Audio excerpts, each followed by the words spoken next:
നമ്മളുടെയൊക്കെ ലൈഫിൽ ചില ദിവസങ്ങൾ അങ്ങനെ ഇരിക്കില്ലേ? നമ്മളൊന്നും പ്രതീക്ഷിക്കാതെ ഒരുപാട് സന്തോഷങ്ങൾ കൊണ്ടുതരുന്ന ചില ദിവസങ്ങൾ ഉണ്ടാവില്ലേ? എന്നെ സംബന്ധിച്ചിടത്തോളം അങ്ങനെ ഒരു ദിവസമാണ് കേട്ടോ ഈ ഒരു ദിവസം എന്ന് പറയുന്നത്. നമ്മളിന്ന് വന്നു നടക്കുന്നത് നമ്മളുടെ ഹോം ബേക്കേഴ്സ് അസോസിയേഷൻ നടത്തുന്ന ഓണപ്പൊലിമ പായസ മത്സരം ആൻഡ് സ്വീറ്റ് ഹാരിമണി അവാർഡ് 2025 എന്ന പ്രോഗ്രാം നടക്കുന്ന പാലക്കാട് ടോപ്പ് ടൗണിലാണ് കേട്ടോ നമ്മളിന്ന് എത്തിയിറക്കുന്നത്. ഈ പരിപാടിയിൽ പങ്കെടുക്കുക എന്നുള്ളതിനൊപ്പം തന്നെ ഈ പരിപാടി ആങ്കർ ചെയ്യുക എന്നുള്ളൊരു ദൗത്യം കൂടി എനിക്കുണ്ട്. അതിന് വേണ്ടിയിട്ടാണ് നമ്മളിന്ന് ഇവിടെ എത്തിയിരിക്കുന്നത്. ഇവിടെ വന്നപ്പോഴല്ലേ ഒരുപാട് വിശിഷ്ടാതിഥികളെ നമ്മൾ കണ്ടത്.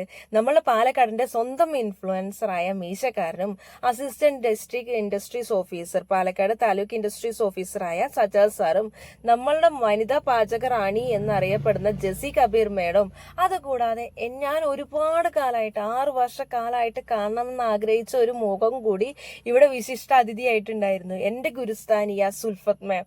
നിങ്ങൾക്ക് എല്ലാവർക്കും ബേക്കേഴ്സിന് ഒരുവിധം എല്ലാ ബേക്കേഴ്സിനും പ്രിയങ്കരിയായിരിക്കും നമ്മളുടെ നോറാസ് കിച്ചൺ മാജിക് എന്നുള്ള യൂട്യൂബ് ചാനലിന് ഉടമ സുൽഫത്ത് മാമിനും ഈ വിശിഷ്ടാതിഥികളിൽ ഉണ്ടായിരുന്നു കേട്ടോ. അതുകൂടാതെ നമ്മളുടെ പായസം കോമ്പറ്റീഷൻ എത്തിയ ഒരുപാട് വനിതകൾ ഉണ്ടായിരുന്നു കേട്ടോ.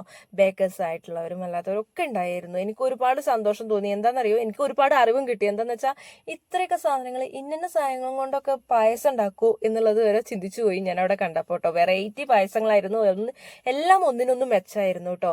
അങ്ങനെ പായസം മത്സരം കഴിഞ്ഞ് അവരിൽ വിജയികളെ കണ്ടുപിടിച്ച് അവർക്കും പാർട്ടിസിപ്പേറ്റ് ചെയ്തവർക്കും ഒക്കെ മൊമൻറ്റോയും പ്രൈസും ഒക്കെ കൊടുത്ത് ഓണപരിപാടികളും ഓണസദ്യയും കഴിഞ്ഞിട്ടാണ് നമ്മൾ അവിടുന്ന് പിരിയണത് കേട്ടോ.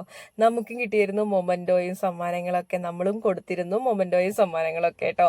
അതുകൂടാതെ നമ്മൾ ഒരുപാട് ഓണപരിപാടികൾ നടത്തിയിരുന്നു. ആങ്കർ ചെയ്ത എനിക്ക് ഒരുപാട് നന്ദി പറഞ്ഞിരുന്നു എല്ലാവരും. അങ്ങനെ നല്ല തകർത്തടിയ നല്ല സന്തോഷത്തോടെ ഉണ്ടായിരുന്ന ഒരു ദിവസമായിരുന്നു ഈ ഒരു പരിപാടി കേട്ടോ. എന്തായാലും ഞാൻ ഒരു കാര്യം എടുത്ത് ഒരാൾക്ക് നന്ദി പറയണം. ഒരാൾക്കല്ല, ഒരു കൂട്ടം ആൾക്കാർക്ക്. കാരണം ഇതിൽ അസോസിയേഷൻ പാനൽ മെമ്പേഴ്സ് എന്ന് പറയുന്ന ഒരു ടീമുണ്ട്. ഒരുപാട് എഫേർട്ട് എടുത്തിട്ടാണ് ഈ ഒരു പരിപാടി അവർ നടത്തിയിരിക്കുന്നത്. ഇനിയും ഇതുപോലുള്ള നല്ല പരിപാടികൾ നടത്താൻ അവർക്ക് പ്രാപ്തി ഉണ്ടാവട്ടെ എന്ന് മനസ്സറിഞ്ഞ് പ്രാർത്ഥിച്ചുകൊണ്ട് ആഗ്രഹിച്ചുകൊണ്ട് ഈ വീഡിയോ ഇവിടെ അവസാനിക്കുകയാണ്. ലാസ്റ്റ് എനിക്ക് കുറച്ച് സ്റ്റിൽസ് മാത്രമാണ് ആഡ് ചെയ്യാൻ പറ്റിയിരിക്കുന്നത്. വീഡിയോ എനിക്ക് കണ്ടിന്യൂസ്ലി എടുക്കാൻ പറ്റിയിട്ടില്ല. എന്തായാലും അടുത്തൊരു വീഡിയോയിൽ കാണാം. Bye bye.